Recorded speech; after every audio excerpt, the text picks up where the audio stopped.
welcome again. So again, today is going to be a little bit different. I do welcome questions. You are not interrupting.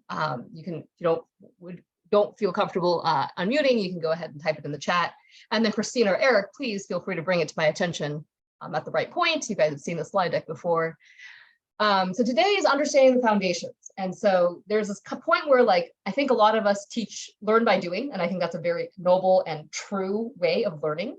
And then comes a point where finally for me, it's like 10 years or so, maybe even like, yeah, 10 years after touching ggplot for the very first time, I like looked at the book to prepare for this workshop. And I was like, whoa, this is how it's all tied together. So it's coming a little bit sooner on your journeys for some of you, but hopefully it will be very helpful. As an outline for today, a reminder, this is part 1 of 3. So Eric's teaching next week. And then 2 weeks after that, Eric and Kristina will be teaching some of the extensions, some of the more jazzed up ways that you can do things. But we're going to stick with the basics today and cover what exactly, like I was probably like, probably like last year when I learned that GG in the ggplot stood for grammar of graphics. I don't know how many of you knew that, but grammar of graphics, what is that? What does it mean? I'm going to cover 2 main kind of under the hood parts. One is mapping data to aesthetics. What is ggplot actually doing in that step? And then what are these layers? Like when we say that this is a layered grammar of graphics, we can like layer points on top of lines, on top of rectangles or whatever. What are the components of those layers and how do they fit together? There's a lot of options. How do we choose among some of those options? We're going to take 2 dives outside of slides, so it's not going to be all slide this whole time. One is looking at documentation. ggplot2 has rich documentation. It can be difficult to read sometimes. I remember that was one of my first complaints about learning R. They were like, teacher was like, yeah, you can look up anything. I'm like, yeah, but none of the documentation is making any sense. So hopefully we'll give you some guideposts on how to look at that documentation. It is somewhat lengthy. And we're also going to step away from the slide deck to make some plots ourselves. That might be as far as we get. Optionally, we might have time, ample amounts of time. Who knows? It never happens, but it might happen today. And come back to the slide deck and talk about some of the other elements. So not the like critical elements of a ggplot, but some of the other things that Eric is going to speak to in more detail next week. But I just wanted to lay out kind of like, this is how it's put together. This is what it's doing, just so that we're familiar. You've probably seen all of these commands before or found them in your Googling. Like how does it all come together? Okay, with that, I'm going to start with the grammar of graphics. I have these kind of title slides to remind me to like stop and hit questions. So I will stop now. If there's any kind of questions yet? Probably not yet, since I haven't said anything of substance yet. Okay, moving on. There's a reminder to stop and take notes here. Okay, what on earth is a grammar? I think about it like in terms of English grammar, right? People call themselves, the grammar police or things like that. But in this case, what it was meant by the grammar of graphics? Well, in this case, the grammar means a fundamental set of principles or rules of an art or science. And I would like to think that plot making is both an art and a science. So it contains this, what does it do for us in terms of graphics? It reveals the composition of complicated graphics.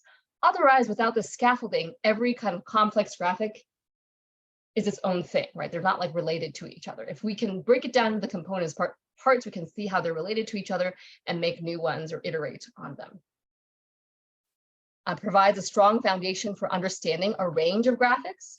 That is one thing about base plot. It tends to have you can make points, you can make a bar plot, and they're all kind of distinct from each other. So there's distinct functions. All of those kinds of graphics, many, I don't know about all kinds of graphics ever. Many kinds of graphics can be made within the grammar of ggplot. And finally, it presents a guide for a well-formed or correct graphics. Now, just like a sentence or something, you can be grammatically correct, but nonsensical. So you could be a correct ggplot, function, piece of code that makes a plot. But whether or not that plot is meaningful or interpretable, and that's still up to the user, right? That's still up to you. And so the kind of the terms, the grammar of graphics, I think it originated in this book by Leland Wilkinson from 2005. It's called the grammar of graphics. It's actually, I'm pretty sure this is links to it. So these red, by the way, in these slide decks, if you're following along on your computer, these red links, these red texts are links. I'm pretty sure it's available as a PDF, should you so choose. You could also buy it for hundreds of dollars. And then there is this layered grammar of graphics paper by Hadley Wickham from 2010. So Hadley Wickham, if you don't already know this, wrote a lot like Tidyverse, ggplot. I believe he's an engineer, software developer, engineer, maintainer at Posit, formerly known as RStudio. And so this paper was also a rich source of information as well. But that's from 2010. So these sources are a bit dated. I'm just trying to give you some of the history and background for where this came from. Okay. Okay. So here's a plot that I made. This is all my examples today are from the Palmer penguins example package. I've got the 3 different species of penguins and some information about their location, the year they were caught, male, female, and then various metrics on their bodies. One thing that ggplot2 does really, really well is that it builds complex plots iteratively, one layer at a time. And so that we can think about like, what are the necessary components of a plot? So just a simple plot. Then also, what are the necessary components of a layer? And I think the two can be, because there's a system, because of defaults intended to make ggplot easier to use, it can be easy to kind of mix those up sometimes. And so we're going to go over these two, like what's necessary for the whole plot, including things that we won't see, we won't necessarily have to specify, and then what's necessary for one specific layer. But we spend quite a bit of time on this. So a plot contains a data and aesthetic mapping. That's the AES parentheses, if you recall that from typing it over and over again. We've got a layer, and that layer, which is what you actually see, that is either it contains both geometric objects, points or lines or bars or box plots, and it contains statistical transformations, even if the statistical transformation is simply identity, so it's not doing anything necessarily different from the inputs. We have to have scales, right? So in this example plot here on the left, we've got an X and Y axis scales, but we also have color scales, right? The 3 different colors mean something. And we have this point size scale because the size, I actually colored the points by the size of the penguin. So the bigger the bubble, the bigger the dot, the bigger the penguin was. So those are all scales. We've got a coordinate system. In this case, it's just the it's just standard coordinate system, XY axes. What we learned from algebra from, I don't know, 6th grade, middle school, sometime around there. And optionally, which this one doesn't necessarily have too much of, can have facets. I will be in the extra section at the end if we talk about it at all. And then themes, which is also in that extra section. In this case, I think I used Theme Classic to make this look nice and clean. From here on out, though, the rest of my graphs I'll be showing will not look particularly nice because I have not done any of the optional theming to make them look a little bit more palatable. So I want to put that up front. That is not the purpose of today's workshop. We're trying to get under the hood here. Okay, so that's what a plot contains. And like, notice I'm going to switch over next to what a layer contains. It contains an awful lot of the same things. It also contains. There's a question Val in the has chat. a question. Ah. What's the difference between a facet and a theme? Okay, that's a great question. Should I go to the end and talk about that now? Probably not. Faceting is when you make, basically it's called small multiples. You take a third, you can take a third variable. In this case, I could have taken species here that are different by color and then faceted them so that each species has its own little plot. And then they're arranged either in a grid or in a row or column. So that's faceting. Theming is where we tell what the, you probably have seen the basic ggplot, right? It's got the gray background, it's got these white XY kind of like coordinate lines in the coordinate system. Theming is, oh, I actually don't want any of that. I want my font size to be this size. I want my, what else? My legend to be here. I want the legend title to say this. I don't want a legend. All these things that like affect how it looks, but doesn't have to do with like the data or the input data or how it's presented. And Eric, I believe, will be spending a lot more time. So like to get like a basic plot to like publication quality plot, you spend a lot of time on theming. There's a lot of options. Thanks for letting me know about that question. Okay, so I'm going to go back one side. So this was the components of a plot. I'm going to switch over to the components of a layer. Many of the same things. Data with aesthetic mapping. You have some sort of statistical transformation or stat. That's like the stat argument, right? And some sort of geometric object or geom. We don't typically use that as an argument, although it is an argument. It's typically implied with the geom underscore point, right? That point is the kind of geometric object we want. And it also contains a position adjustment. And so I think one of the many ways that ggplot can be confusing when you're just learning is that you have a lot of options to make the same graph. And because the data can be either in the whole plot layer, which is that ggplot argument, or it can be inside an actual like geom or stat layer. And so both, and if it's not in one or the other, if it's not in the one, it has to be in the other. It has to be somewhere for you to have a plot, right? This data and aesthetic. And then the stat and the geom is also something that can be pretty confusing. It took me a while to figure that out. So we'll be spending a lot of time on, we'll be spending a whole section on this first one, and then another section comparing stats and geoms and discussing what actually is going on under the hood with your stat underscore whatever or geom underscore whatever. And a little bit of time, not too much time, on the position adjustments just to see what they look like. Okay, so that was my introduction to like grammar of graphics. Stopping here now, again, for questions. I should check the chat.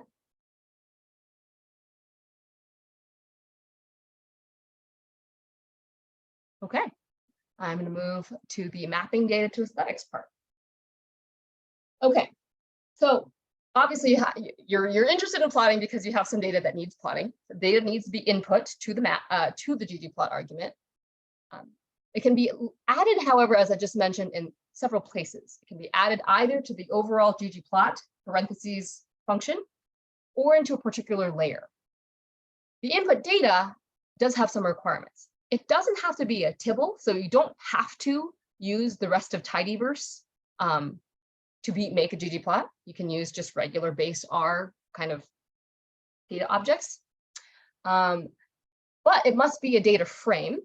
And that data frame must be in tidy format, which means it's got every column is a variable. We've got columns have to have column names, pretty much. Yeah, you would want to name them so that you can call them in ggplot. Every row is a unique observation, and every cell, so every combination of row and column can only have a single value, right? And so this is all kind of referring to, there's a link here to Tidy Data by Hadley Wickham again, 2014. His is a name that will come up over and over again. There's a vignette. So this is not necessarily in the purview of today, but this is a requirement of your data in order to plot it with ggplot. And so I did want to walk everyone through most of an example of what that, data equals and then mapping equals AES, what that's doing.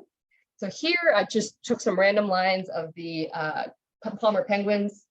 I selected certain lines, certain rows, and selected certain columns here. This is what was going, these are some of the data. These are the columns that went into that first graph that we saw, the one that looked at kind of nice, actually. So we've got the 2 of each species, we've got bill length, bill depth, and body mass. This is just the raw data. These are in the units, and they have conveniently labeled the units for us as millimeters, or grams. So I was trying to work out how heavy a penguin is. It's like 3.7 kilograms, 2.2 pounds in a kilogram. So this is like, what, an 8 or 9 pound penguin. Like that's a pretty hefty penguin, right? You could do some, I don't know, bicep curls with a penguin of that size. Okay, so what's going on when we're mapping it? Well, this AES is where we're mapping the variables in the data frame that was input to the different visual aspects that we're going to see on the graph. And so the X and Y are fairly self-explanatory. It's what's showing up on the X-axis, what's showing up on the Y-axis. And so bill length and bill depth get recoded as X and Y. So in this intermediate data set, which we don't see, but under the hood, this is what it's doing. It's like, oh, these are the columns we want to be on the X and Y. We're going to go ahead and label them X and Y. I also made these, as I said, I made the size of the points, the body mass of the penguins. So we have here the column that was body mass in grams is now recoded as size. And then color, I want the different colors by species. So then the species column is kind of recoded as color. So that's what the variable mapping is doing. And actually, there's one more step in this that I'm not showing, which is these are all in data units, right? These are all units that are common. Like you and I know what a gram is, what a kilogram is, what a millimeter is, and we agree, I think, on what a Delhi, Gentoo, and chinstrap penguins are. But the graphic doesn't really care about any of those, right? The graphic wants to know when the bill is 39.1 millimeters, how many pixels over do I need to put this point? Or put this element, geometric element, might not be a point. In this case, it is. And so there's actually another layer of translation where these data units or input units are translated into kind of graphic units. So pixels, so maybe pixels in the X direction, pixels in the Y direction, pixels in the diameter of the size. And then these species names are recoded as the hex values for the colors that we set. Right, so there's another layer of mapping. That is what that data equals and then mapping equals AES. That's what it's doing. It's combining the data and then like mapping it onto where you want it to show up and then converting it into like using algorithms. So that's why I didn't show it because I didn't know quite how to do it. But using various algorithms to then place it in the visual space that we're getting. Okay, any questions so far on that part? Does that clarify anything or you're wondering what was happening there?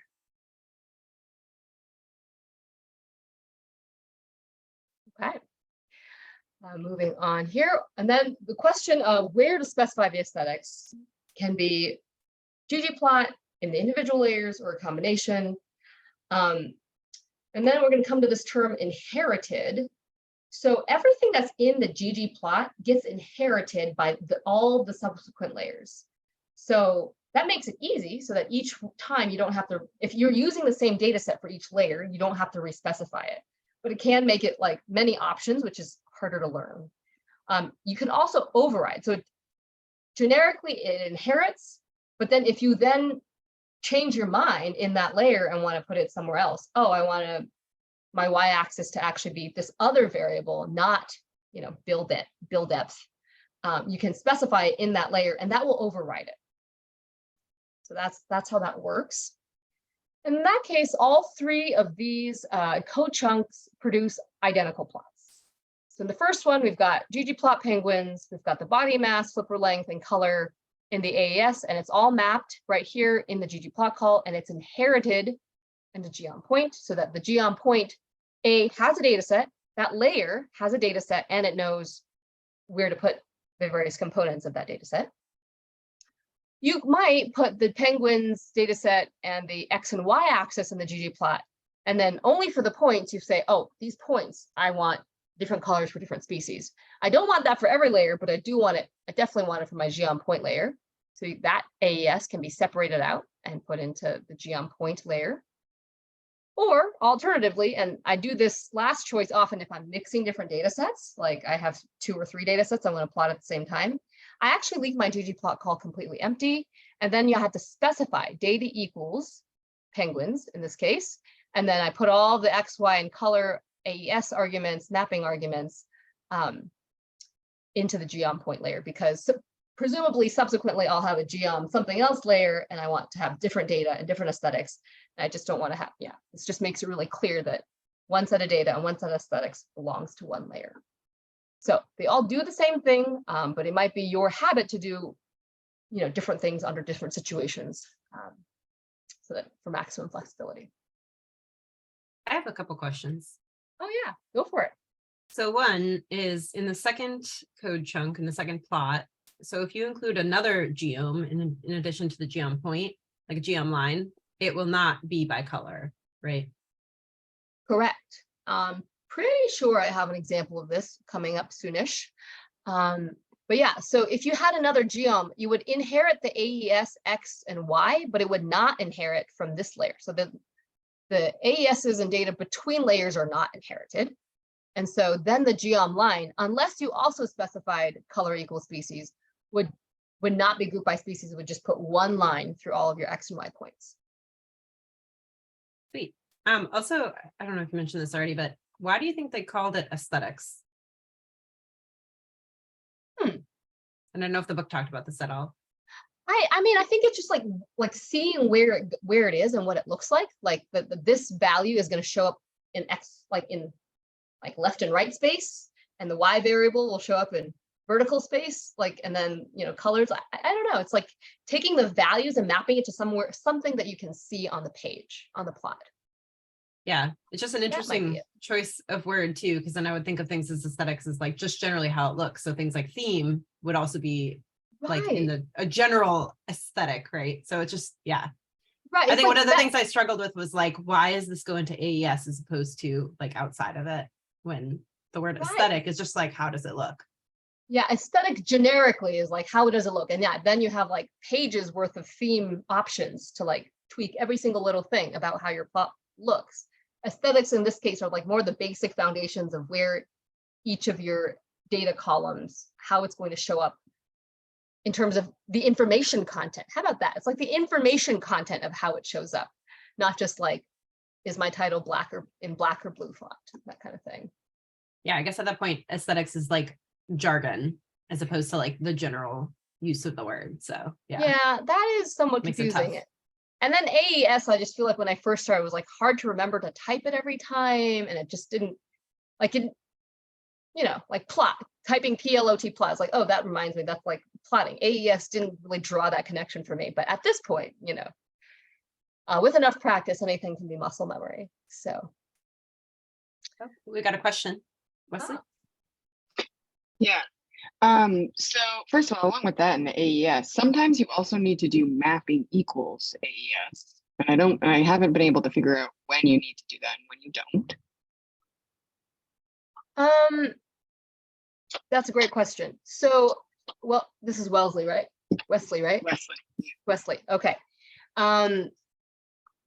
I actually, to be perfectly honest, I skipped over the part of the book that explained the reasoning why, but in ggplot, the order goes data, comma, mapping. So notice here, I don't specify data equals. I just put penguins because it's the first thing. And then AES because it's the second thing, because mapping equals aesthetics. When you get into the layers, I actually do have to specify data equals. Because for whatever reason in the layers, it expects mapping first and then data. Again, I forgot, I just neglected to even get that far down in the weeds, figuring I didn't really need to know it, but of course here I'm being asked. But yeah, that's why. So if you don't specify it in the ggplot call and then you put your data first, you actually need to say data equals. And alternatively, I suppose and then I think it just assumes this, but alternatively, you might just say mapping equals. I haven't actually had to type mapping equals. I think it has to do with general. This is just a general R thing where if you don't have to name the arguments if you do them in the exact order that they are in if you look in the help file, the order of the arguments. But if you're doing them out of order for whatever reason, or it's not one of the standard arguments, then you have to name it. Yeah, but it is true that it's different. ggplot is data mapping, and then all the layers are mapping data. So I don't know why they chose that. That makes sense. So I think I realized,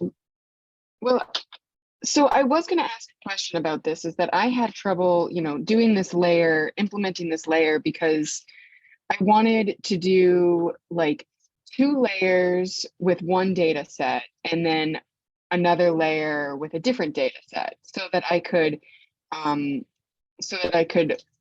do a standard error of the mean for an error bar basically, and the mean for a bar plot, but then also include in a geom jitter, include the data points.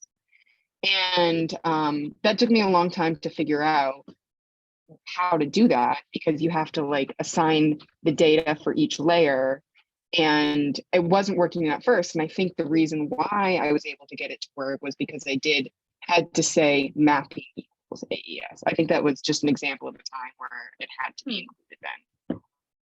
You know, that example, what you just described is a very common thing that people want to make, and is actually our example plot for today. So we will get to that. I don't recall I don't think I had to do mapping equals, but we will get there, and then you can tell me how it looks different from what you recall of that time that you had that problem. Okay.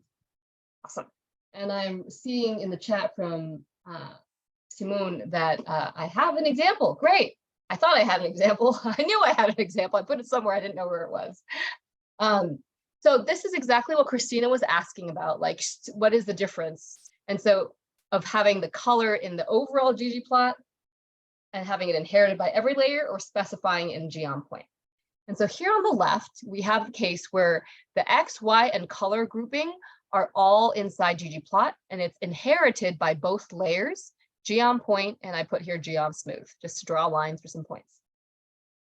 And in this case, because color equals species is in both of them, both the lines and the points are grouped by species. And so there's three species. And so there's 3 colors of points, and there's 3 colors of lines.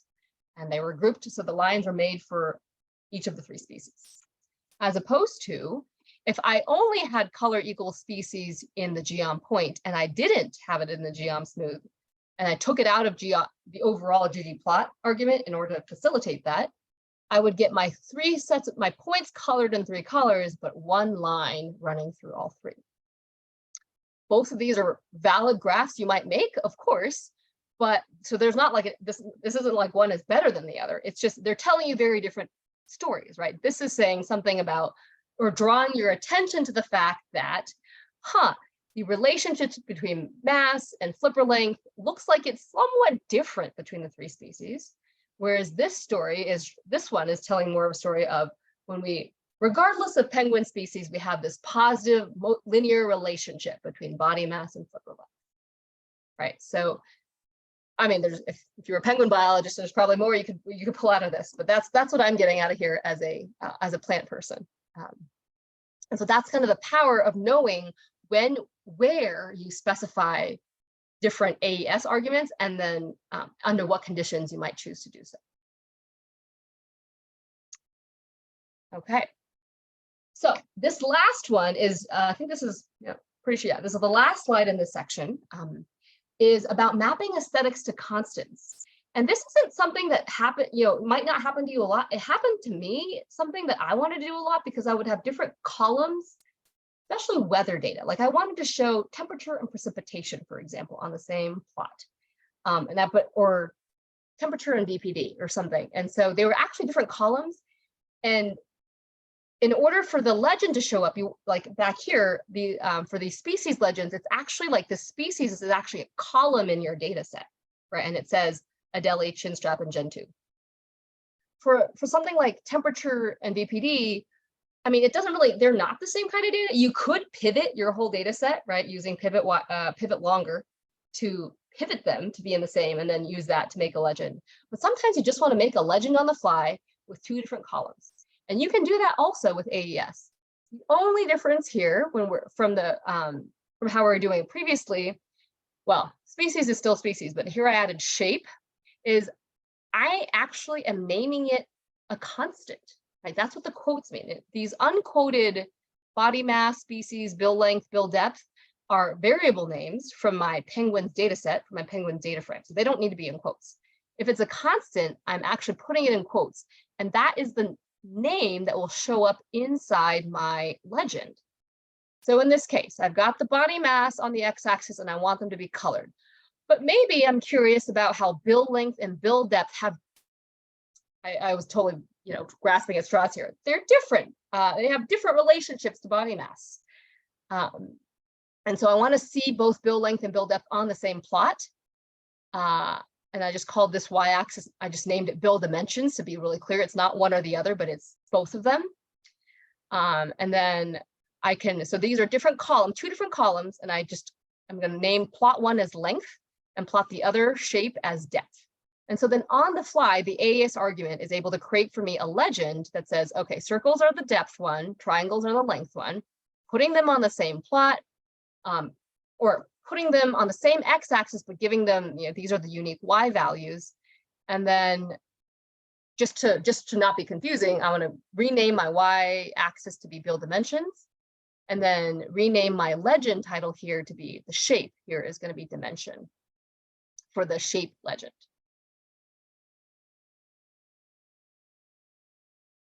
This, oh.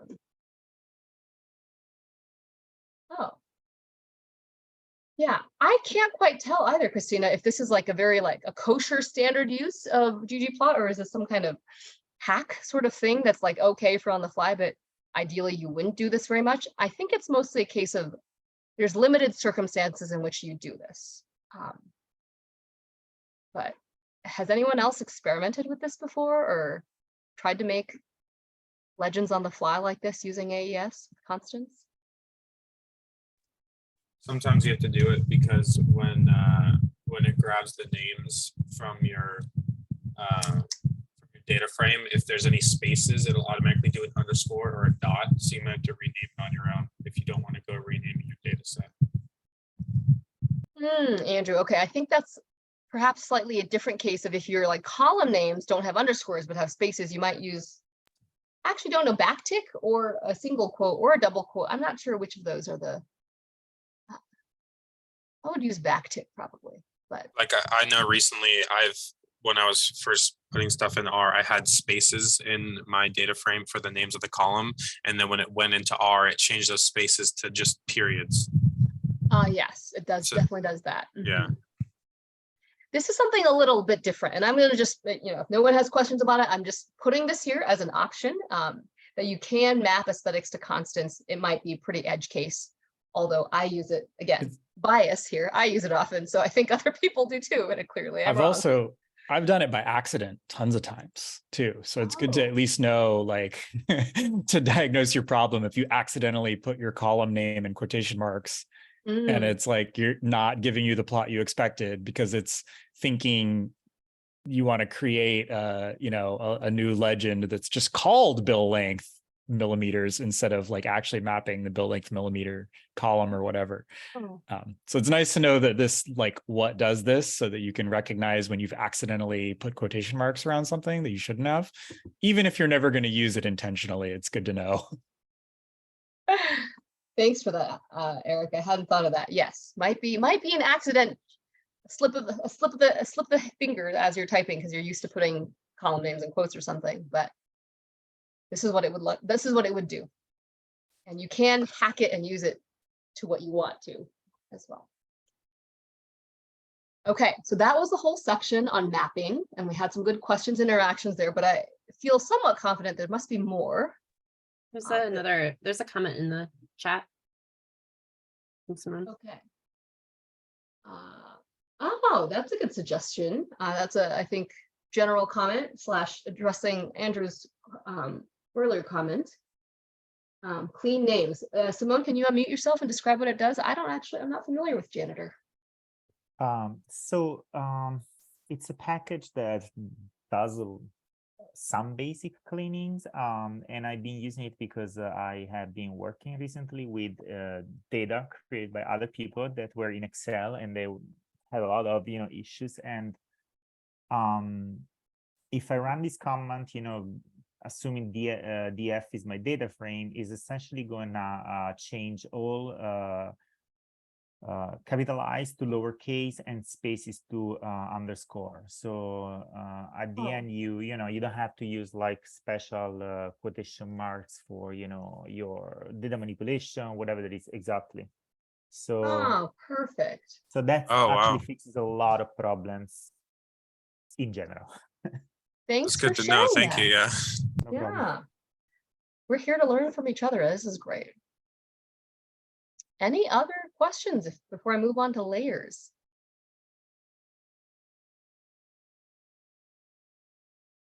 Okay, moving on back to my slide deck here. So the next section is about customizing layers. And I've already been using the term layer. But did you know, or I was like pretty it was pretty recently that I found out about the function itself, layer. Now, this is not a function that you use, right? So like, I don't make any of my plots using the layer function, but it is under the hood there. And as a reminder, a layer contains data, with aesthetic mapping, a stat, a geom, and a position adjustment. And so here, here, Wesley, this kind of shows it very clearly. When all of our stat and geom functions are kind of shortcut custom layers, right? Under the hood, everything is a layer. Every geom and stat is a layer function, and it has these 5 components, plus some other ones. And you can see here, like the argument order of the arguments is now mapping first and then data second. So for whatever reason that, if you are used to typing your data first, as I am, I always have to add a data equals to my, in front of that data name in my geom point. But so these are null because either you specify them or you are inherited from ggplot function. And so a geom point is equivalent to a layer function that is inherited, has a geom that's called point, and then the stat is identity and the position is identity, which means there's nothing happening. There's no statistical transformation, it just is itself. And there is no position transformation, it's just located where it's located. So again, this was like a pretty like powerful moment for me, like, oh, all geom and stat calls are customized shortcuts for the layer function. Under the hood, layer is doing its job. And so this is how they're all related. So stats and geoms are not that different for each other. And this also explains, like, there's this wide proliferation perhaps of lots of stats and lots of geoms. How do you even figure out how they're related? Well, they're all layers with slightly different combinations of these 5, well, probably just these 3 options and a couple of other things. When we can look at that when we look at the documentation later. So that was pretty mind-blowing to me. And then, so it's great, right? Like, it's like, well, why don't we just use the layer and specify all these things? Well, the other point of ggplot is to be easy to use and easy to learn. And so there's a whole bunch of defaults that go into making it as easy to make a, as to make a plot. Like, this plot technically takes like 2 lines of code right here, right? And so defining, like, the kind of balance point there is like defining every single component mandatorily every single time. It's really tiresome. It'd take a lot of code to do that, and we would have to remember lots of different arguments and what we forgot, what belongs in each function. ggplot2 has this benefit that it has this hierarchy of defaults. So if you don't specify some things, or if you're just using geom point instead of specifying everything in a layer function, it knows what is defaulted, what the defaults are for each of those functions. This enables you to make a graph in 2 lines of code, which is fantastic. The trade-off, of course, with any kind of interface or any kind of technology, like the simplicity and user-friendliness of that, makes it kind of masks or obscures something of what happens under the hood. And I think that's where people kind of run into a little bit more technical difficulties when they try to take their, okay, I took a workshop, I learned ggplot, it's really great, I'm committed to using it. But then that next level of figuring out how to make it do exactly what you want it to do, a lot of under the hood stuff is obscured by the ggplot simplicity. And so it can make debugging and like doing tweaking and all of those things a little bit, opaque.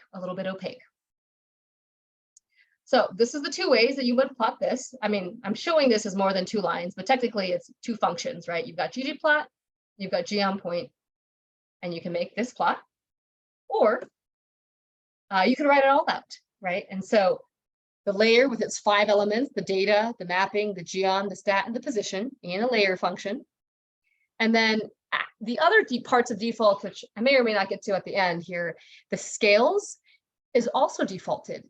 Like here it says, okay, body mass and flipper length are both numeric vectors, right? So we're going to put X and Y are going to be continuous. And the standard kind of boilerplate coordinate system that people want is the Cartesian coordinate system. Again, that's the thing you learned in middle school sometime, or maybe before that. So we're just going to put it on there. So instead of having to specify for the complete plot, you will need all of these elements, plus the scales, plus the coordinate system, it assumes, based on the data you input and also the geom that you chose, that these are the options that you want. So it's really, really powerful in that way. And I think it's opened up the ability to make complex plots to a lot more people. So you don't have to remember all of this stuff. Okay. When we were planning this workshop, we specifically wanted to cover this topic, like stat versus geom. What is the difference? And actually, there isn't that, now that we know about the layer function, there isn't that much difference between them. As Wickham says in this 2010 paper, every geom has a default statistic and every statistic has a default geom. So in these functions, their stat underscore something still has a geom, and then geom underscore something is still associated with a stat. And you have to look that up in the documentation. So generally speaking, the stat, the way to think about the differences here is that the stat underscore transforms your input data in some way. And it does this by computing or summarizing or grouping, like something about the original data set, it does some kind of computation on. And then it returns a data set that can be mapped to the aesthetics. So if you've ever wondered like why you can use like math like count sometimes and using stat count, but one of your input columns wasn't actually count, this is why, because it computed the count for whichever variable you specified, and then it maps that to the y-axis of, say, a histogram. So that's what stat is doing.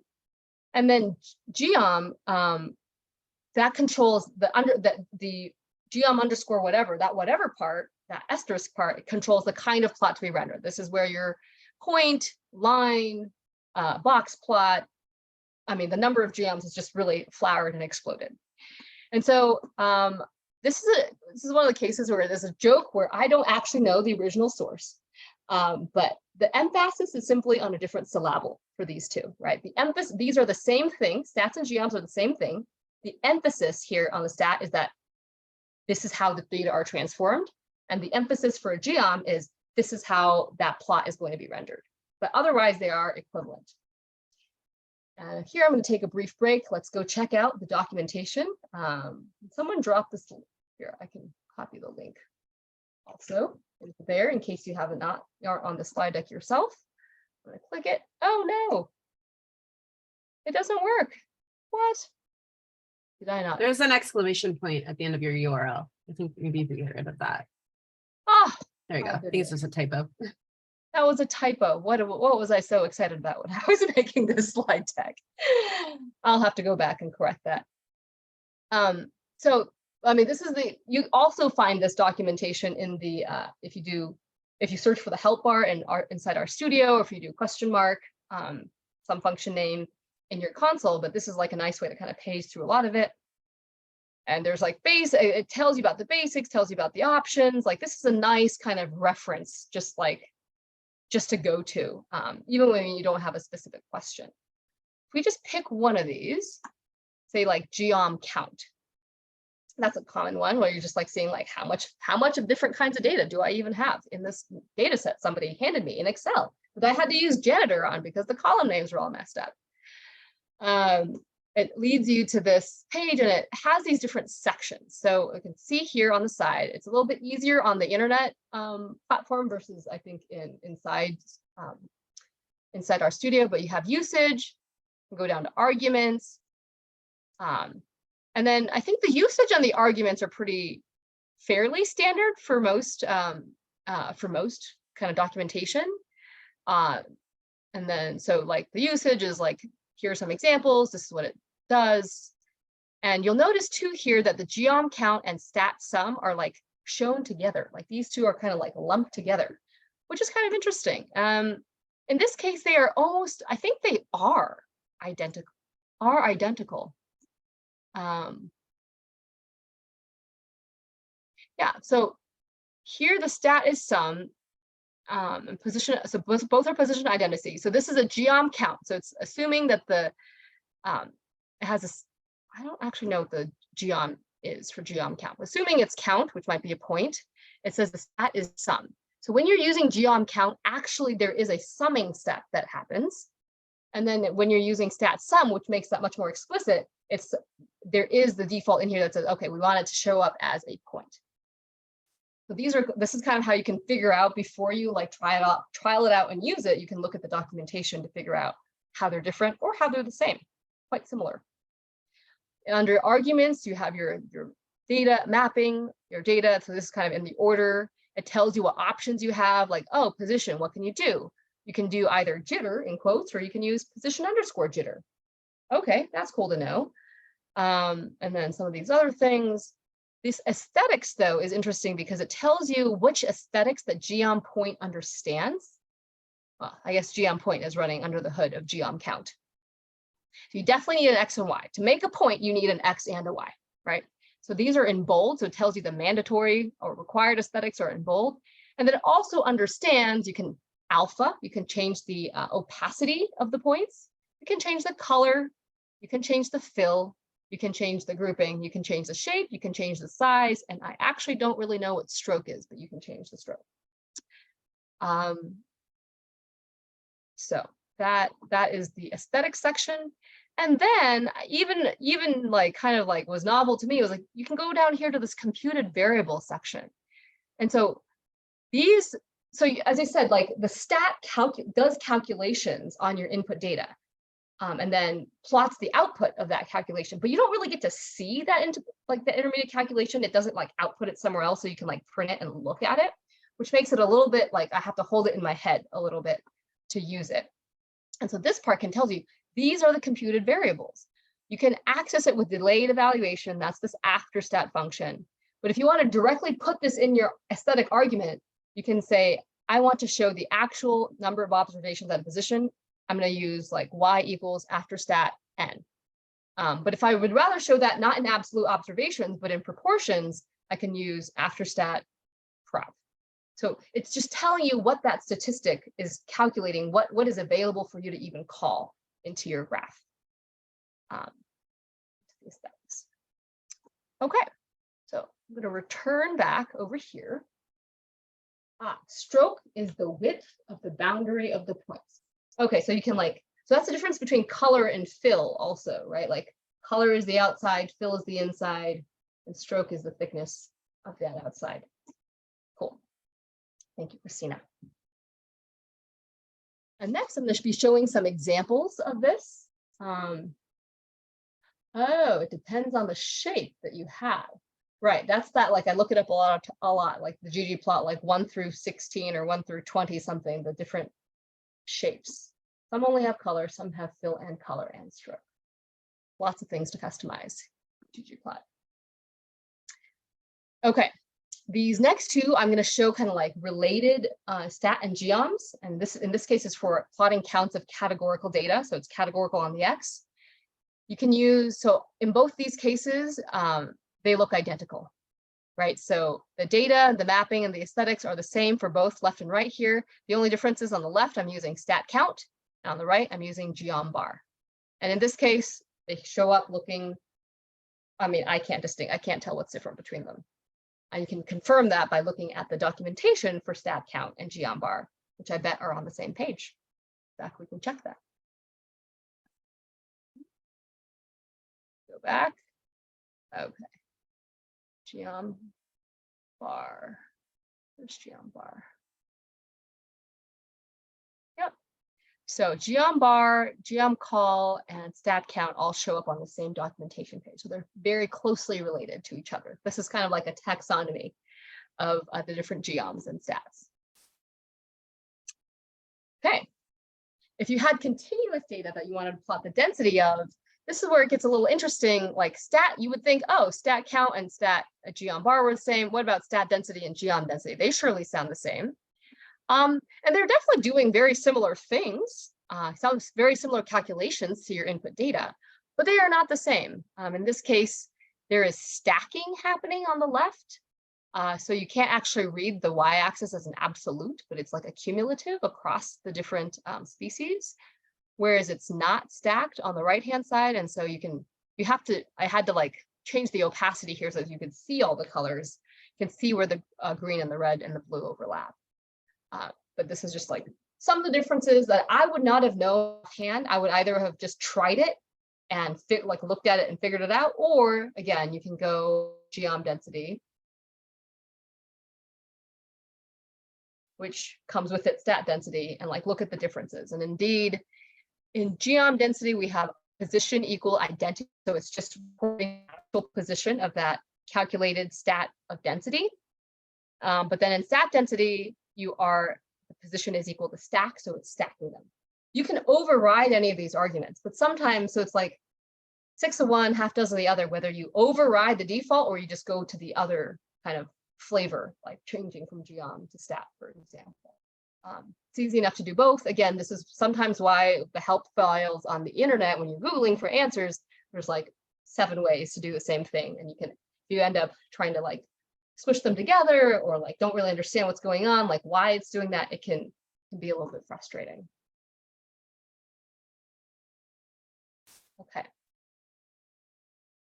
Okay, so when to use, in general, we've got covered stats versus geoms. Which one do you use? This is, again, where the rubber meets the road. Which one should you guys be using? The default rule of thumb here, which I got from the R for Data Science book, also by Hadley Wickham and some other co-authors, is to use the geom, because you're drawing, for the most part, you're drawing a graph, right? You're using ggplot to make a figure. So go ahead and use a geom, which is very explicit about what kind of geometry is going to be featured in your plot. There are 3 kind of exceptions to this rule, and they take a different form. So you can specify the stats in different ways too, without directly using stat underscore. So one case is you can override. In this case, I wanted to plot the number of penguins in each species in my data set. So I went ahead and, in this case, outside of my ggplot code, I used dplyr to summarize the count for each species. And then I want to plot species on the x-axis and n on the y-axis. But geom bar is also going to try to do that. So this calculation out here I'm doing by hand is what the geom bar stat equals count is trying to do inside. But since I already did that, I want to actually specify stat equals identity, and it will actually just give me the height. It will put the top of the bar at the actual value that you calculated. So this one actually is the most common, I feel like, that I've always used, is remembering stat equals identity. I can't think of other cases that I've really gone in and overridden things, but that's a pretty common one. These days, I learned that there is also geom call. Going back here. Yeah. So geom call is everything that geom bar is, but with, well, there is no stat specified here. So here it's specifying stat equals count. So I guess where it doesn't specify it, it's just stat equals identity. So if you want to save yourself from typing stat equals identity, identity has to be in quotes, you have to remember to put it in there every time. You can go ahead and add geom underscore call into your repertoire of common geoms that you might wish to use. This was fairly new to me, though. I think Eric mentioned it to me. So you can also, let's see, you can customize. As I said, geom bar now does the count, does the counting for you. But you might wish to switch. I don't want to see, maybe instead on the y-axis, I don't want to see the raw numbers. I'm less concerned about the numbers. I want to show the proportions for some reason.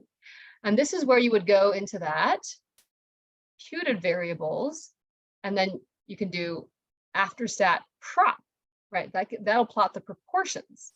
So that's another way of customizing your stat, right? What's actually showing up isn't, after you calculate the statistics, you're showing the proportion instead of the count on the y-axis. That's option number 2, where you might twiddle around with the stats. Option number 3. We have a question from Wesley. Yeah, I was just wondering, so I use I want to do a bar plot for a mean in a data set. And to do that, I always just start by using basically making a new data set where I define what the mean is and then call that in. But is there a way to use the geom bar and be able to add some sort of function within where you can, because like what you did there, which is the proportion, is there a way to do the mean instead? So I don't have to create a whole data set?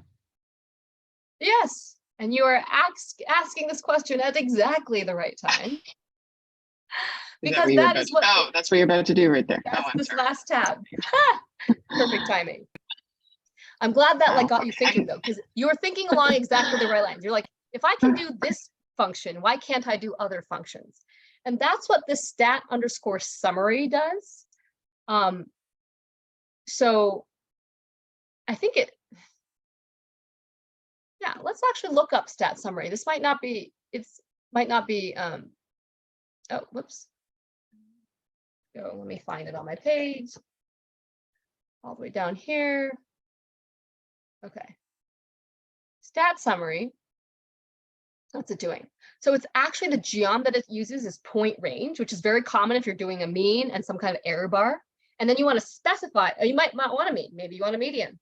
Maybe you want to specify like 95% credible interval or 2 standard deviations or standard error of the mean or range. Like you can customize all of that because you can put the functions in here. You can put your custom functions in here to tell it how to summarize your data. And you can change the geom also. So if you wanted a bar graph for the mean, you could change the geom to bar or whatever it is, right? Also. That's true. Then you would need 2 stat summaries, one for the bar and one for the error bar, I think. Mm-hmm. Yeah. But yeah, so you could change it. So you could use stat summary, and then instead of doing stat equals identity, which is again the default that I know, you can do geom equals bar and then change it to a bar. But point range is nice is because it has the middle and then the upper and the lower arguments. So I'm confused. So how do you, what you have there, how do you then make that into a box plot instead? I guess I'm just like not really following. Like you wouldn't, or a bar plot plot is calculating things for you already. But with the stat summary there, like I like the idea of using the stat summary there. I'm just not sure how to then make it into, do I have to add another layer to make it a bar plot? You would have to override the point geom equals point range. Okay. So you would use geom equals bar. Bar has to be in quotes in this case. And in that case, bar only understands one input, right? Like it's point range understands high, like lower, upper, and middle. Bar is just like you draw the bar at the middle. So you would, in that case, you would only have function equals mean. Yeah. Okay. Okay. And then you would have a different stat summary. If you wanted to then add error bars onto your bar graph, you would do another case, you would do a plus sign, another stat summary, same inputs, or same AES. And then you would have fun.min and fun.max to delineate the top and bottom of your error bar. And then you would override the geom to be geom equals error bar in quotes. Pretty sure that's how you would do it. I'm saying it like I exactly know that would work, but that's something I welcome you to try, and we will have time when we go outside of the slide deck to talk about that. In fact, which I think is coming up pretty shortly, if I'm not mistaken. Does that answer your question? Yes, thank you. Awesome. So Simone put an example, of how to do that. One of the ways to do that. So yeah, so that would get you. That's exactly what I was saying about how that would get you the bar graph, and then you would probably want error bars on that bar graph, and then you would do that stat summary again, but then change up the arguments a bit to make it error bar and fun.min and fun.max. Yep, perfect.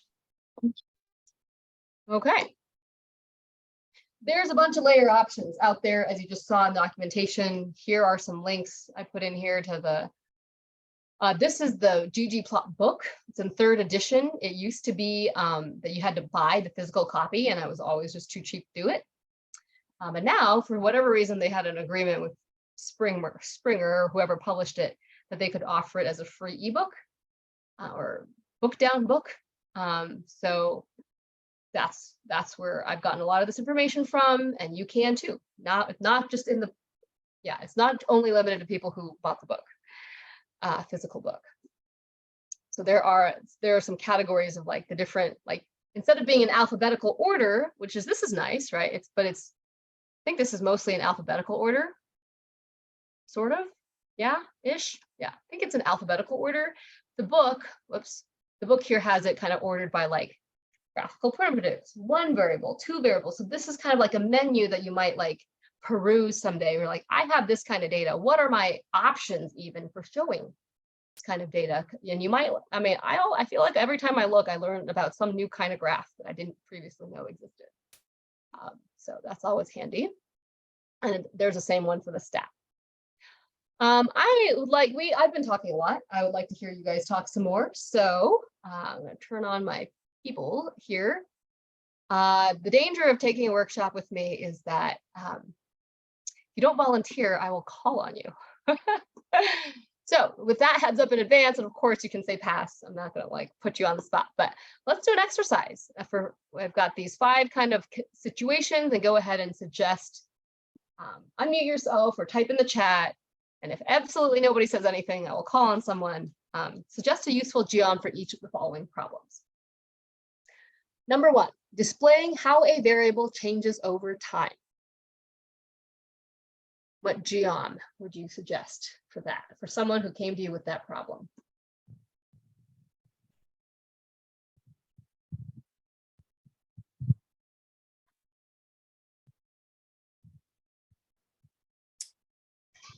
Maybe we could do just like a point plot with a linear regression line over it. Okay, what geom would that be? Well, I know there's geom point, but I don't know the one about the linear regression line. I think it's just another stat underneath that. Yeah.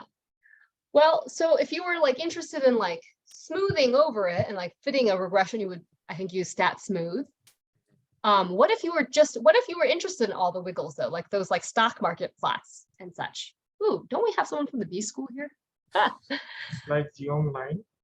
Yes, geom line. So that way you could like trace all of your plots over time, even for every single wiggle. So those are both great options. Thanks for volunteering. Number 2, how a detailed distribution of a single variable. What would you use? What geom would that be? Geom density? Yeah, let's go look at. I think this probably tells us. Yeah, we've got geom density. So for continuous variable, we've got geom density, which is a smooth density observation. And then if you want to like bin it and do counts, you can also do geom histogram. There's some other options there too, which I have not, frankly, have not explored. You guys are welcome to do so. There's some on that ggplot book. There's also showing the distribution for 2 variables, which is not something I've looked at before. Yeah, you can see that down. Oh. Yeah, I don't know. I'm gonna look hex. and see what those look like. I think one of the carpentry's lessons uses geom hex, but I don't know about some of these other ones for sure. I wish that they had like, these were links. These names of these functions were links to like a help page. Oh. Hey, guess what? This page is under construction. This whole book is under construction. Oh man. Yeah. It says work in progress. This chapter is currently a dumping ground. We don't recommend reading it. I don't know if that means you can like suggest things to the authors, but certainly not in its final form.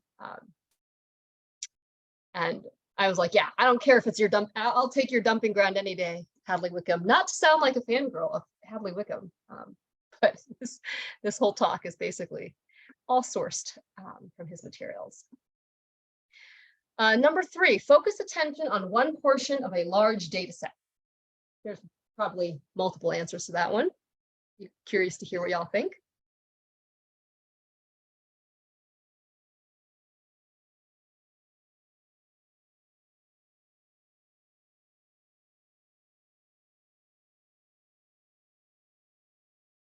Anything? Uh-oh, gonna start calling on. Start calling on a name now. Whoops. Val, what do you think? I'm not sure. I mean, what specifically do you want to look at in that larger data set? Would it be something that you could do with a regression, or would it be something that you would just, I don't know, use like a plot for or something? Oh, okay. Yeah, I guess I was thinking more kind of like highlighting things. Like if you had a lot of points, but you wanted, and it's kind of Oh, so messy, add but like a summary to it, like, I don't know, regression line or like a mean or something like that. okay, I could see that. Anybody else for different I mean, this, I don't know what the answers are. These problems also came from the book and there's no answers. So anybody else? Xiaoquan?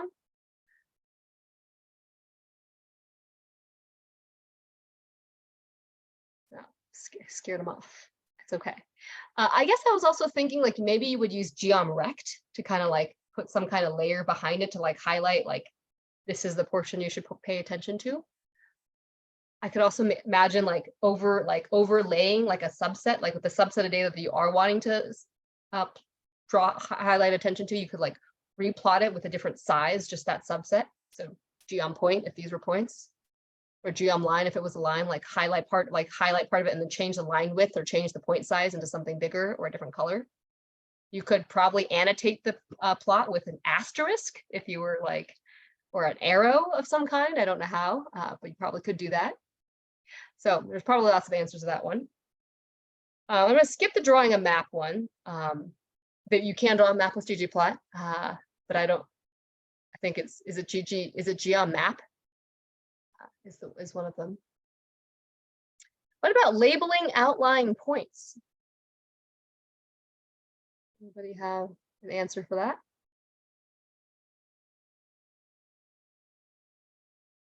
Andrew, I feel like this is a little bit what you were trying to do, right? You were trying to do something to your outlying points. I don't like about specifically labeling them like color or to get them to show up on the legend, like labeling just because you can make them all the same color. On the plot.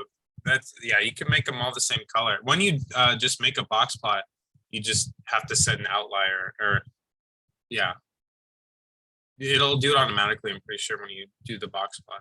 Oh, okay. So geom box plot, and then maybe accompany that with some kind of geom text or something to like, I don't know, to like draw attention to it. Although typically, I mean, not that we're hiding things with our data, but typically I don't want to draw too much attention to the outliers in my data set. In this specific one, we're trying to show the outliers, but I guess for everyone to learn in ggplot, and especially the box plot one, the colors of things outside of your graph are tied to the outlying colors. So like if you have a normal box plot and let's say the color of the box is blue and it has a black outline like you showed earlier, something similar to that. If you had an outlier, the outlier would be black because the outline of the box plot is black. You can make the outline blue and then it'll also make the outlier blue. But in this specific case, my PI, he wanted it still to have a black outline because it looks nice, but he wants the outlier color to do that. Yeah, so the argument for outlier color applies to all of the outliers, not just for a specific variable. Oh, it can't be like grouped. It can't be like, yeah. Okay. I had in each like column of my box plot, I had 5 different boxes for like one variable because I was doing all consonants. So like over 5 consonants for this one variable, there's 5 boxes and they each had to be different colors and their outliers had to represent that color. But I got it to work eventually. It's basically I wrote a separate program to detect outliers, and then I used the geom point function to do a point plot over the box plot. When you mentioned that, I was like, I think that's what I would do. I have no idea how to like really tweak some of the thing. And then you like get to a point too where you're like, oh, it's not, ggplot doesn't do this. So then you think creatively about kind of hacking it together, which is also fun. But I'm glad you figured that out and shared your trick with us. Okay. Last section on the layers, I promised, before we get to doing some stuff. It's been a long section of talking. The position adjustment. So the position argument is also key inside these layers of these geoms and these stats. I just wanted to show quickly what they look like. You probably have figured out much of this on your own. But in geom, say like you have a geom bar, you can also, like, the default is to stack it. So here I'm just specifying it just so you can see it. Wait, is the default to stack? I take it back. I'm not sure. I think it is. I think it is stacking. Yeah. And then filling, which I wasn't quite sure, but I was reading like all the options for position. I was like, oh, what does fill do? Fill kind of brings it all up and kind of proportionalizes it for each of your kind of X variables here. And then finally, you can dodge, which means like move side to side for otherwise, these are all kind of mapped. The aesthetic is mapped to the same X location because Adeli is just like in spot 1, Chinstrap is in spot 2, Gen 2 is in spot 3. So otherwise, they're all going to be right on top of each other. But you can dodge to like move them horizontally, in this case, from each other, dodging them. And so there's 2 ways to do this. You can do the dodge inside quotes, which is the short way, but technically this is position equals position underscore dodge parentheses. And then in that parentheses, you can specify more things about how you want it to be dodged. But this way works well enough for these position adjustment options. And I also moved on to a point example. There's just geom point. If it's identity, you get all the points. The y-axis is definitely going to show all the different body masses. But if you have like, again, the same species, Adeli is in position 1, all the points are kind of plotted in position 1, makes it really hard to tell what points are where, and I can't really see very much difference unnecessarily in the distribution between these 3 species. In that case, you might want to switch to jitter. And this is another, this is like another left-right adjustment, but it's random and it happens each time randomly. So if you remake your graph each time, like this point won't always be exactly right there. The height will always be there, but where it is in the left-right plane isn't always going to be right there.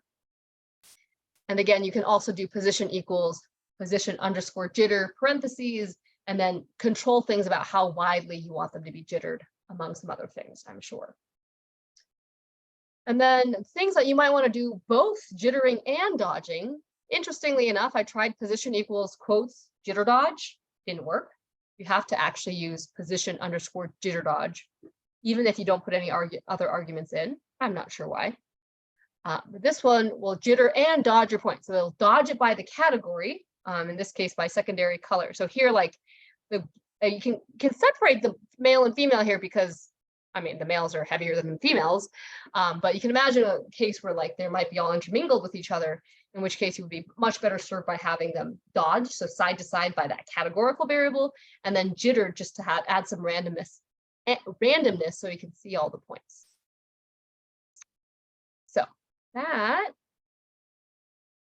has some limitations though, right? So like not every kind of graph is going to have a position argument that, well, and all of them have position arguments, but they don't always have, not all of the options, all of the position arguments are available to every single geom or stat.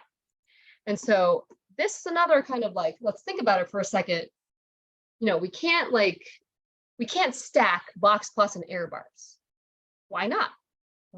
So, and then that leading to what properties does a geom have to have in order for stacking to be an available and sensical option?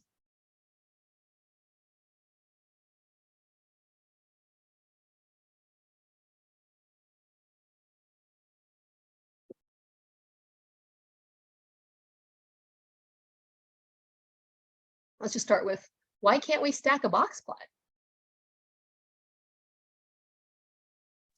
Has anyone thought about this? Andrew?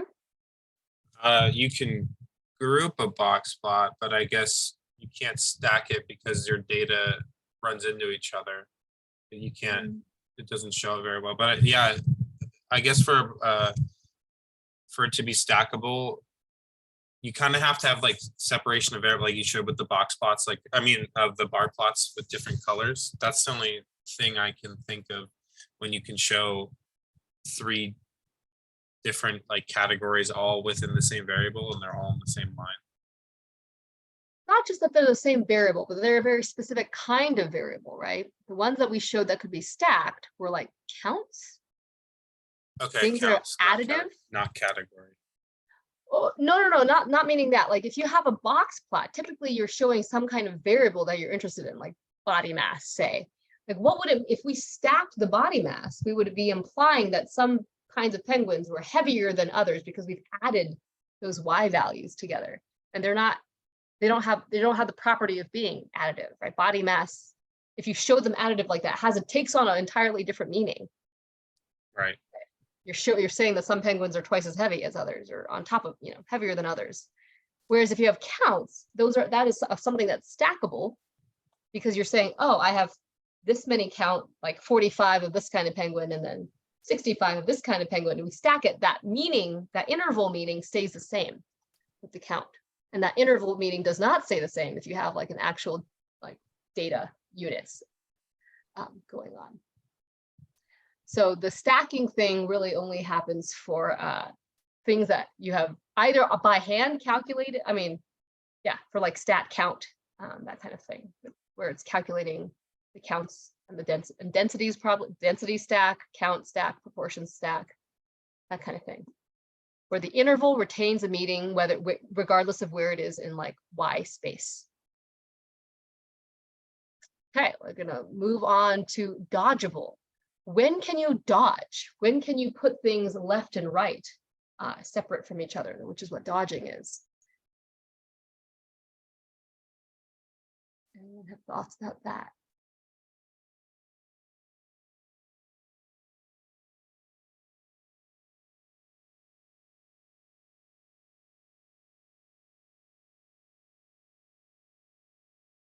I think this one is less tricky than the first one. Think about the kinds of graphs. Would you dodge, for example, a scatter plot? Probably not a scatter plot, but maybe if it was like more like a line graph, and maybe you want them to be actually, like if two of the points are on the same number, but you don't want them to overlap. Oh, that would be jittering. Okay. Which I agree, you would jitter. You would definitely jitter a scatter plots. You could definitely jitter scatter plots. I was thinking more like you would like box plots you would dodge, bar graphs you would dodge. What kind of data are on the x-axis of some of these things that you would dodge? Is that, Data? categorical variable. Yeah, so it really needs to be categorical. And that includes things like histograms, right? Because that's like binning, so you have categories of bins. I could imagine you making a plot that's like two sets of data that your histogram, but you wanted them to be dodged, so you could see the, I don't know, two different treatments or something next to each other. Like that. So it has to be categorical in at least one of the axes. I guess we can also flip the axes. So categorical in one dimension for it to be dodgeable. Okay. Woo, we have finally made it. We're going to get through this code long. I'm going to unshare this screen and share a different screen.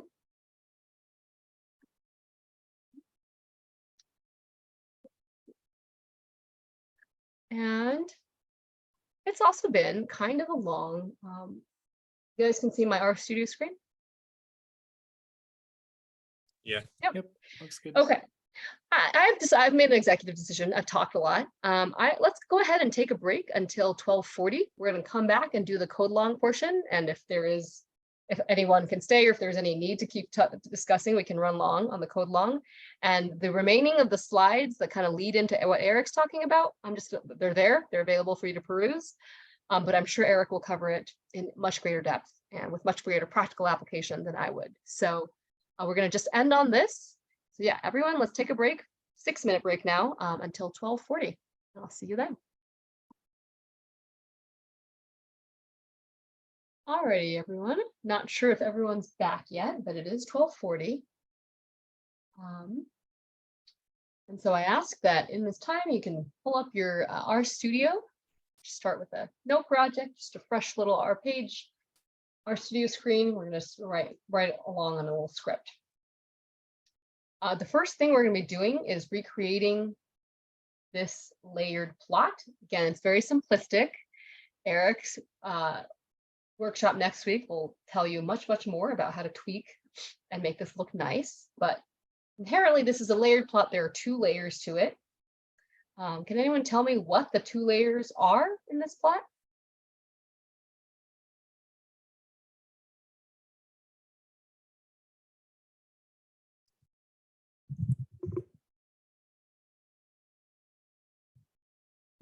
Go ahead, Andrew. I mean, it's almost like a box plot, and then you have, I guess, what would be a point plot over it, but the point plot is really opaque or transparent, not opaque. Yeah. So what geoms? Does anyone have any? Andrew, thank you for contributing. And thank you for making sure that I'm not talking just to myself in space. But I do want to call on someone besides Andrew also for what can anyone say what the geoms are or for these 2 different layers? Maybe geom point or geom jitter. Sorry, what was the second one? Geom point. Okay, and geom jitter, did you say? Yeah. Yeah, I think that's definitely the background layer is either geom point or geom jitter, which is, just similar, very similar to each other. What about the foreground? Anybody know what that geom is? Got a comment in the chat. Oh, okay. Oh, sorry, go Gotcha. ahead. Sorry. Oh, perfect. Gotta check that. Thanks for the reminder. And then maybe we navigating have this- a step summary function. Sorry? Maybe we have a step summary function. Yeah, so Cecilia, you're definitely correct. What's showing up in the front is geom point range, which we'll keep in mind because we are also going to make this plot 2 different ways. It is definitely a geom point range, but Ujjwal, you're also correct. It is a stat summary because the default geom for a stat summary is a geom point range. The default geom is point range. So both of you are very correct. And then let's think also about like what data. Like I guess I haven't done an introduction to the penguins data set, but you guys have seen variations of these plots this whole time. What data went into the background, the geom jitter or the geom point? What's on the X and the Y for that?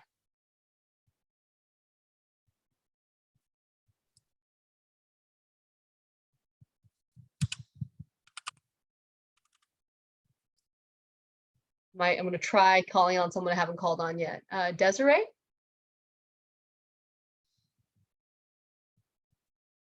I'm not sure. Okay, well, on the X, like we can actually just look at this labels here, right? So what's on down here on the X-axis here? Species and body mass. Right, so we can kind of work backwards from that and just know, oh, so then in our arguments, we would do X equals species, Y equals body mass. And that's it for the bottom layer, the kind of jittered points layer. But it's a little bit trickier if I ask, what do you guys think is on the top, is on the point range? What data went into that? Ryan?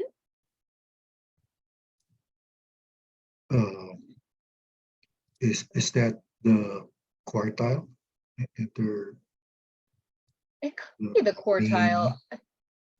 Definitely, yeah, it's the mean plus and minus something, right? But it's not the range. We know it's not the range because the range would be the whole, would span the whole, all of the points, right? So it's Yes. quartile or standard deviation or something like that. But we'll figure that out in a little bit. Yeah, that's absolutely it. So I think what I guess I'm trying to do with this exercise is that we can look at a plot and now kind of translate it into the elements of the ggplot code that we're going to have to input. So we're going to need, Andrew? Sorry, what? Oh, sorry. I didn't know if there was a No, sound. my I didn't bad. know if you were about to talk. Sorry. My bad. So we have our ggplot, and then we have a data set that is the raw data for which we Desiree shared it with us. The X is going to be the AES. The X is going to be penguins, species. The data set is penguins. X is species. The Y is body mass. And that's going to be either a geom point or a geom jitter. Although it is jittered, so either a geom point with a position equals jitter or just geom jitter one way, or they're equivalent. And then we have this top layer, which Ujjwal very cleverly identified as, oh, it's probably from stat.summary. And then Brian identified for us, well, we've got means, probably these are means, and then we have some kind of range in there. that isn't really range. It's like quartiles or standard deviations or something, but it's not the whole range because it's not min and max. It's not spanning all of the points. So with that kind of collective wisdom, we can't go wrong. Let's go over to opening up a brand fresh new, brand new R Studio session. I've taken off any projects. We're just doing a quick plot here. And again, these scripts are available on the repository. If I'm going a little bit too fast, but hopefully I won't go too fast. We're going to need some data sets. Hopefully we have tidyverse already. Barring that, just a library ggplot2 also works. So I'll put that down here as an option.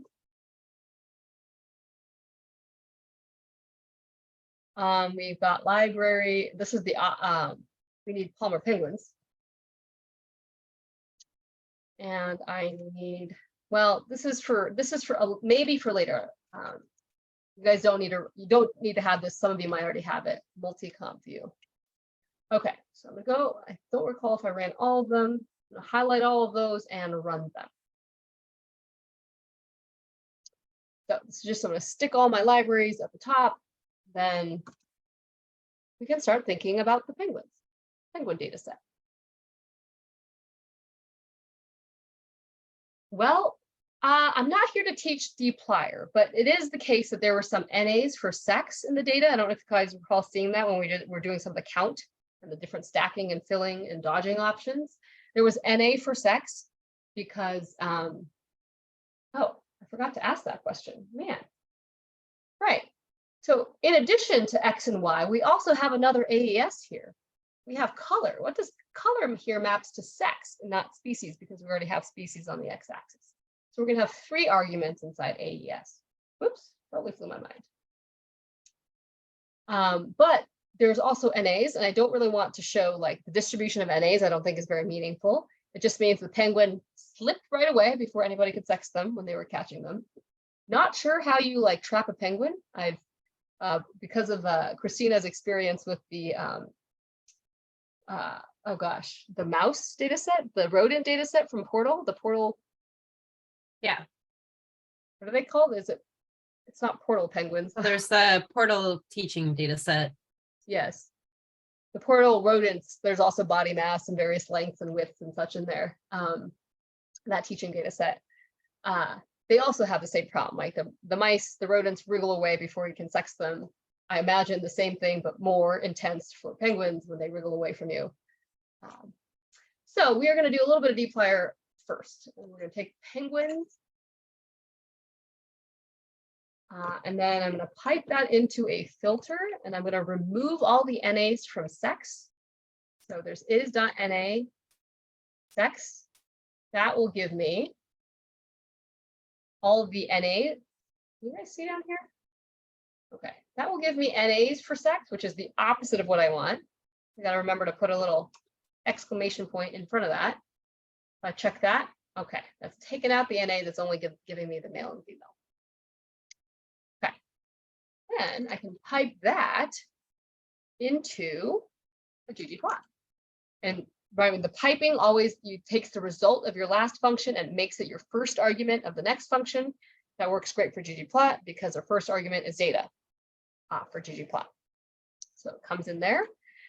And I actually, yeah, so now this is where, so all I have to put here now is AES. And I think we said that X equals species. We said that Y will be body mass. Oh, thank you, autocomplete. It's great. I typed in the thing about once you like pipe in from dplyr is that it does autocomplete for you. I'm pretty sure, someone can correct me if I'm wrong, but I'm pretty sure when you're just using ggplot, autocomplete doesn't really happen. So it's knowing that like of the column names inside penguins, BOD, like that's probably, I mean, body mass. It makes it a little faster, so because I otherwise invariably have typos. And then we have color equals sex. Okay, those are kind of the visual elements, like where the data were mapped into different places. Desiree, go ahead.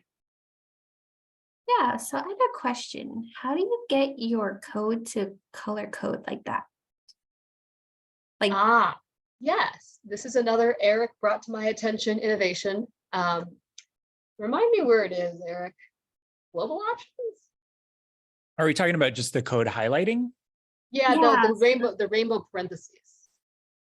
So that for the code, well, there's two things. So in I think in appearance, you can change the editor theme there and get different colors, whatever you like. And then the other nice thing is Jessica has turned on the rainbow parentheses, which I think is in code, maybe. Display probably. This one Use down rainbow parentheses. So that matches the color of the open and closed parentheses are going to be the same color. So it's just easier to keep track of your parentheses when you have lots of nested functions and things like that. Very handy for a lot of the, I mean, obviously it also wouldn't just, sometimes it just won't run when you don't have a closed parentheses, and the rainbow helps you figure out where they're matching to. Yeah, I do think that's a nice advantage of doing this share screen for these virtual workshops, is that we get to see what other people's workspaces look like. And I always learn something from seeing other people's. Okay, well, the key thing here now is to not forget to move over from dplyr mode to ggplot mode and not try to pipe. It's very tempting to keep piping, but ggplot uses plus signs because we're adding to, right? We're not, the piping and adding are very different, like have different meanings. So it makes sense that they're using different symbols. Ujjal said geom point maybe. So let's just see what this looks like. Ooh, it's also great. Just iteratively look at it. Okay, that not quite what I want. Let's see. Let's do geom point position equals jitter. Ooh, close, but I want to dodge also, right? And so this is the part where jitter dodge. I mean, maybe it'll work. Nope. There, it doesn't recognize the shortcut position equals jitter dodge. So actually, I'm gonna take off the quotes off of this and do position underscore jitter dodge, and then you have to add a parentheses at the end, open and close. You don't have to put anything in it. Ah, that's much better. Now that is looking more like what the plot was earlier. But then, because it's in the background, it's like I'm showing the points because it is important. I feel like it's important to show your raw data too, because there's many ways to get the same mean, right? And you just want to kind of confirm for people the distribution is not terribly wonky. I'm going to go ahead and set alpha equal to 0.15. The alpha is the opacity level, and so this is going to be more transparent, kind of befitting being in the background. We're not trying to draw attention to every single little point. We just want to show people that it's not totally absurd. Okay, Wesley, this is for you, this next part, right? We're going to do stat summary now. That's for everybody. Stat underscore summary. And so it's going to inherit this X and Y and color from the top. So it's going to calculate body mass by species and sex for whatever functions we're going to put right now. And so we're going to do function. I'd like the mean to be the midpoint of our point range. Remember, the default stat summary is geom point range. So I want the middle to be the mean. You could do median or something else, or the 50th, yeah, median. And then I want to do a function.min and a function.max, a fun.max. But in this case, I don't want to just do min and max. I want to show maybe plus or minus 1 standard deviation of the mean. And in this case, we're going to have to make a function happen on the fly. And so one way to do this, one to be very explicit about this, is to do function x, right? And then everything that comes after it is a function that we're going to apply. And notice that mean here, we didn't have to put a parentheses here. I think that would actually be wrong. We're just telling it which function we're calling. And this here, we're doing kind of an on-the-fly unnamed function inside the stat summary. And so I don't really just want to do SD either. Whoops, lowercase. either, right? Because that would just put the bottom of the error bar at the standard deviation. That's not where I want it. I want it to be one standard deviation below the mean. So what I actually want is mean of x minus standard deviation of x. So all in this line, this is just a quick little function to give me what I want. I'm going to go ahead and copy and paste that below because I want the upper end to be mean, whoops, plus one standard deviation of x.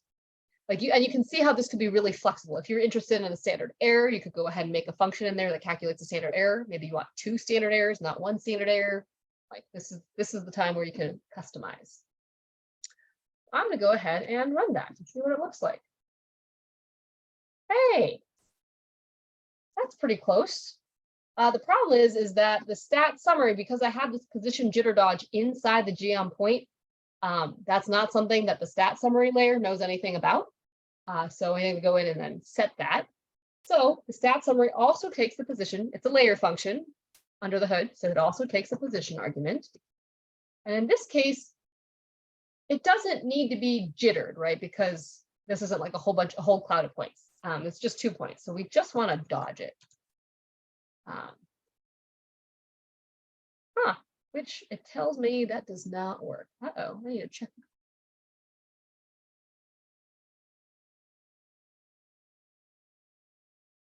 You might have to actually use the position dodge function in this case. Yep, I was looking at the chat to see what I was missing. Oh, yeah. I got this. Let's see, geom error bar, fun data mean underscore se. Is mean underscore se a function? Yeah, it is. There's some like helper functions. There's a mean underscore. Oh, inside ggplot. Okay. It seemed like the simplest way to do the standard error of the mean for an error bar. Very cool. The fun.data takes a function that returns a data frame. Interesting. All kinds of new things here. Okay, so let's look at this error message for a second. Why does this not work? The width is not defined, and for some reason in this case it does want the width. So we're going to go ahead and change this to position underscore dodge. I have not wholly, as you can probably tell, I have not wholly figured out a systematic reasons of why sometimes the quotes work and sometimes you have to go to the function. I don't really know. So in this case, we want to set the width, and the width, I looked it up already. The width of the other one is set of position jitter dodge, which I guess we can look up. Jitter dodge. The width here is defaulted to 0.75, so we want the same. So I'm also going to put my position dodge, and if I were to be really, really explicit, I'd be width equals. I would have to guess the difference with like they having the positions be in quotes is probably just like a way of saying like, well, we have a default and you have to use the default and it's just easier. Whereas making the argument a function that enables people or forces people to like specify how they want it to look. Probably something to do with that. If I'd have to guess, and like there's probably some logic behind why they chose these different things. It's just curious. Like I don't know what the reasons why are. Sometimes it gives me this though, right? Because like this is width is not defined. Earlier in the example I had on the slide deck, it allowed it for a default. Position equals dodge did work. So like I just can't tell why sometimes it lets you and sometimes it won't let you. Yeah. Or sometimes it makes you specify width and sometimes it doesn't. Is that a property of the stat summary itself? Is that like where does that come from? I am not clear. Yeah. Very curious. Yeah. But this, in the very basic sense, we had to do a filtering step at first. We had to set our AES, and we have our 2 layers, and we explored kind of how stat.summary does it.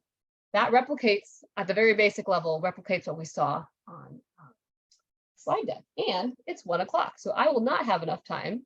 But the other question, other common thing that comes up is what if I also want to label this with those like the results of an ANOVA? I want to have that compact letter view and like label this with like A, B, C, D. Like what happens if I want to do that?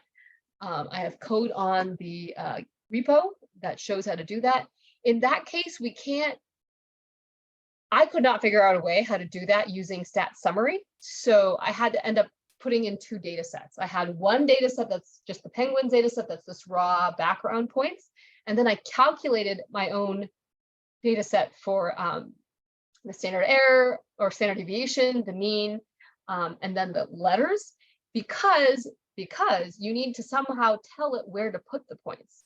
You can use geom text and you can but then you want to put the points in various places. And so for that, you want it to be above the maximum points, etc. There were some calculations there, but if someone has a way that they can put a compact letter display on here inside using stat summary, more power to you. But I could only figure out the 2 data set approach. And again, the 2 data set approach is fine. Sometimes there's many cases in which you have to use a 2 data set approach anyways, or a multiple data set approach anyways. Oh man, I learned something new. I did not know about the mean_se function here. What was it? In ggplot2. My gosh, think of the time. I'm thinking of all the time I spent writing a standard error function of my own. Every single time I do that when I'm doing this sort of thing. Brilliant. Okay. That is all from me. I will share quickly just I'm